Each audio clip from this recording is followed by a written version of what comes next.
Natural hair colour కోసం చూస్తున్నారా? అయితే Anoos henna and black expert వాడండి. నమస్తే గురుగారు. నమస్తే అమ్మ. మన సనాతన ధర్మంలో గురుగారు గడపని లక్ష్మితో పోలుస్తాం, గడప లక్ష్మి అంటూ ఉంటాం. గడపని పూజ చేసే విధానం కూడా ఒకటి ఉంటుంది. ఏ రోజు పూజ చేయాలి, ఏ రోజు పూజ చేయకూడదు, ఎలా పూజ చేయాలి అన్నది కూడా. అండ్ గడప కూడా మనకి ఎన్నో మంచి చెడు సందేశాలను ఇస్తూ ఉంటుంది మనం కరెక్ట్గా అబ్జర్వ్ చేస్తే కనుక. మాలో చాలా మందికి ఒక్కసారి ఆ విషయాలను గుర్తు చేయరా? గడప అనేటువంటి విషయానికి వస్తే గృహప్రవేశము అనే విషయాన్ని మనం మాట్లాడుకోవాలి. గురువు గృహప్రవేశ సమయంలో మంచి ముహూర్తం చూసుకుని మనము ఆ గడప దగ్గర కూష్మాండము, నారికేళము, కొబ్బరికాయ, నారికేళం అంటే కూష్మాండం అంటే గుమ్మడికాయ, నిమ్మకాయని మనం కట్ చేసిన తర్వాత లోపలికి మనం ప్రవేశిస్తాము. అసలు ఈ గడప దగ్గర ఎవరుంటారంటే ద్వారలక్ష్మి ఆవిడ పేరు. చాలా ప్రధానమైనటువంటి దేవాలయాల్లో కూడా ద్వారదేవతలు ఉంటారమ్మ. ద్వారదేవతల్లో ఇప్పటికీ కూడా పూరీలో జగన్నాథుడిని రక్షించేటువంటి ద్వారదేవత కాళీ స్వరూపము అయినటువంటి దేవత ఉంటుంది. ఆ దేవత ఎలా కూర్చుంటుంది అంటే మనం మామూలుగా రెండు కాళ్ళ మీద కూర్చుని ఇలా చాలా సీరియస్గా చూస్తున్నట్టుగా కనిపిస్తుంది. మీరు ఎప్పుడన్నా పూరి వెళ్ళినప్పుడు, లేకపోతే జగన్నాథ మందిరాలు మనకు హైదరాబాద్లో కూడా ఉన్నాయి, ఇప్పుడు చాలా చోట్ల జగన్నాథ మందిరాలు కింద ఆ అమ్మవారు వి అనే అక్షరంతో స్టార్ట్ అవుతుంది. నేను మర్చిపోయాను అమ్మవారి పేరు, బట్ ఆవిడ కాళీ శక్తి. ఆ కాళీ విగ్రహము గడప మీద చక్కగా వాళ్ళు చెక్కి కూడా అక్కడ ఉంటుంది. పూరిలో ఇప్పటికీ ఉన్నది అలాంటి దేవత ఆవిడ. కృష్ణుణ్ణి ఎవరు కూడా చెరుపు చేయకుండా, కృష్ణుడికి ఎటువంటి దోషము తగలకుండా కృష్ణుడిని రక్షించేటువంటి అమ్మవారే ఇక్కడ ద్వారదేవతగా ఉంటుంది. ఇప్పటికీ ప్రధానమైనటువంటి అన్ని దేవాలయాల్లోనూ. అలాగే ద్వారము మీద చాలా దేవాలయాలకు పెడితే గజలక్ష్మీదేవి ఉంటుంది. ఈ గజలక్ష్మి ఏం చేస్తుంది?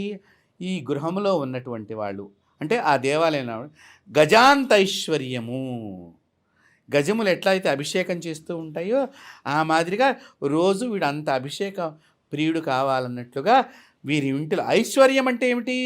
మనం ఎంతసేపు డబ్బుగా భావన చేస్తాము. అది ఆరోగ్యము, శుభాలు జరిగేటువంటి గృహము కావచ్చు, చక్కగా నిత్యము కళ్యాణం జరిగేటువంటి గృహం కావచ్చు, చక్కగా నిత్యము కూడా దాన ధర్మాలు చేసేటువంటి గృహం కావచ్చు, చక్కగా ఐశ్వర్యప్రదాయమైనటువంటి గృహం కావచ్చు, ఆనందప్రదాయమైనటువంటి గృహం కావచ్చు. ఇలాంటివన్నిటినీ కూడా ఏనుగు మీద నిలబడి మనం రూపాయి కాయను పైకి ఎగరిస్తే ఎంత దూరం అయితే పెడుతుందో అంతకాలము కూడా నీ ఇల్లు ఆ మాదిరిగా ఉండాలని చెప్పేదే ఈ గడప పైన ఉండేటువంటి గజలక్ష్మీదేవి యొక్క. గడప కింద ఒక దేవత, గడప పైన ఒక దేవత. చూడండి ఇక్కడ మనం ఇల్లు కట్టేటప్పుడే చాలామంది మేము ప్రధాన ద్వారం ఎప్పుడు పెట్టుకోవాలి అని చెప్పి మన దగ్గర ఉండేటువంటి సిద్ధాంతులందరినీ కూడా మంచి ముహూర్తం అడిగి ఆ ప్రధానమైనటువంటి ద్వారాన్ని అక్కడ ఏర్పాటు చేస్తాం. అంటే ప్రతి నిమిషము కూడా మంచి శక్తి ఆ ఇంట్లోకి ప్రవేశించాలి. ఈ ద్వారం మీరు అడిగినట్లుగా గడప లక్ష్మి అని అన్నారు, ఆవిడనే ద్వారశ్రీ అని అంటారు. ఈ గృహప్రవేశం అప్పుడు ఈ ద్వారానికి ముందరగా పూజ చెయ్యాలి. షోడశ ఉపచారాలన్నీ చెయ్యాలమ్మా. దానికి ముందరగా వినాయకుడి పూజ చెయ్యాలి.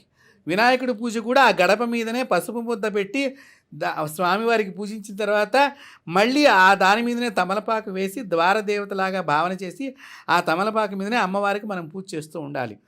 ద్వారశ్రీ అయిన మహా ఆవాహయామి స్థాపయామి పూజయామి అనేటువంటి లక్ష్మీనామావళి ఉంటుంది.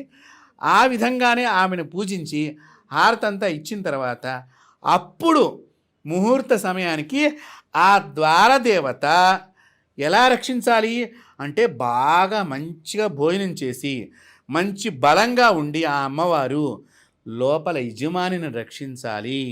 ఈ ద్వారం లోపలికి ఎటువంటి దుష్టశక్తులు రావద్దు. ఇప్పటిదాకా పనిచేసినటువంటి వారు పనికొచ్చే వాళ్ళ దగ్గర కూడా అశౌచం ఉండవచ్చు.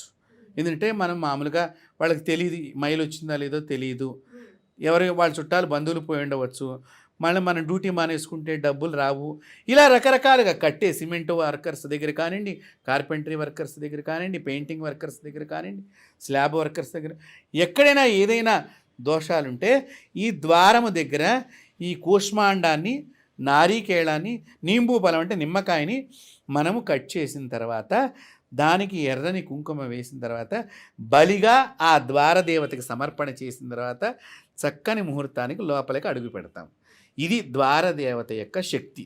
ఇలా చేస్తూ ప్రతిరోజు ద్వారదేవతకి బొట్టు గనక పెట్టినట్లయితే మీ ఇంటి లోపలికి చేతబడి బాణామతి ఇట్లాంటి ఎవరైనా మీ మీద ప్రయోగం చేసినా లోపలికి ఆ దుష్టశక్తి రాకుండా ఈ ద్వారదేవత అడ్డుకుంటూ ఉంటుంది. అప్పుడంటే ఇప్పుడు మనం మాట్లాడుకున్నదంతా చూస్తే మనం ద్వారం బయట గడప బయట ఉండే పూజ చేస్తున్నాం.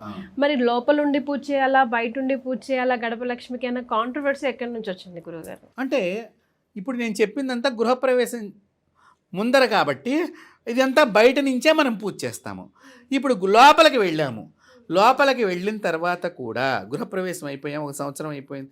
ఇప్పుడు మనం ఎలా గడపని పూజించాలంటే కూడా చక్కగా బయటకు వచ్చి చక్కని పవిత్ర జలాలతో ఒక బట్ట తీసుకుని ఆ బట్టని తడిపేసి ఆ గడపనంతా తుడిచేసేసి, రోజు తుడవాలి అంటే సమయం అవుతుంది కాబట్టి కనీసం శుక్రవారం రోజునన్నా చక్కని బట్టతో తుడిచేసేసి పసుపు రాసి 5 బొట్లు పెట్టాలమ్మా. 5 అంటే ఇట్లా 3గా కనిపిస్తే ఇలా 3గా ఉంటాయి. శుక్రవారం రోజు గడపకి తప్పకుండా చెయ్యాలి. చేసి ధూపం వేసి మీరు ఆ పక్కగానే బయట చక్కని నిమ్మకాయ కట్ చేసి పెట్టినట్లయితే ఆ ద్వారానికి చాలా బలమైన శక్తి వస్తుంది. అనారోగ్యాలు లోపలికి ఆశ్రయించవు. కాబట్టి ఇది ద్వార యొక్క పూజా విధానంలో ప్రతిరోజు ఒక బొట్టు పెట్టండి. ఆ బొట్టు మీ ఇంటిని తప్పకుండా కాపాడుతుంది. బొట్టు పెట్టినప్పుడు ఇంటి లోపల అయినా నిలబడి పెట్టవచ్చు, బయటికి వచ్చైనా పెట్టవచ్చు. కానీ గడపకి మాత్రము బొట్టు పెట్టడం అనేది ప్రతి ఒక్కరూ చేయటం మూలకంగా దానికి చాలా మీకు తెలియనంత శక్తి ప్రవేశిస్తుంది. ఎప్పుడైనా మీరు ఆ పట్టుకున్నప్పుడు కూడా ఒక్కొక్కసారి మీకు తెలియకుండా ద్వారం దగ్గర ఉండేటువంటి దేవత మీ లోపలకు కూడా ప్రవేశించే లక్షణాలు కూడా ఉంటాయి. అంత బలమైనటువంటిది. అందువల్లనే ద్వారానికి మన వాస్తు శాస్త్రంలో అంత ప్రాధాన్యతని ఇవ్వటం జరిగింది. చాలా సంతోషం గురుగారు. ఈరోజు నేను సుమన్ టీవీ ప్రేక్షకులు ఎంతో అదృష్టం చేసుకున్నాం. రకరకాల సందేహాలను నివృత్తి చేశారు. ధన్యవాదాలు. స్వస్తి.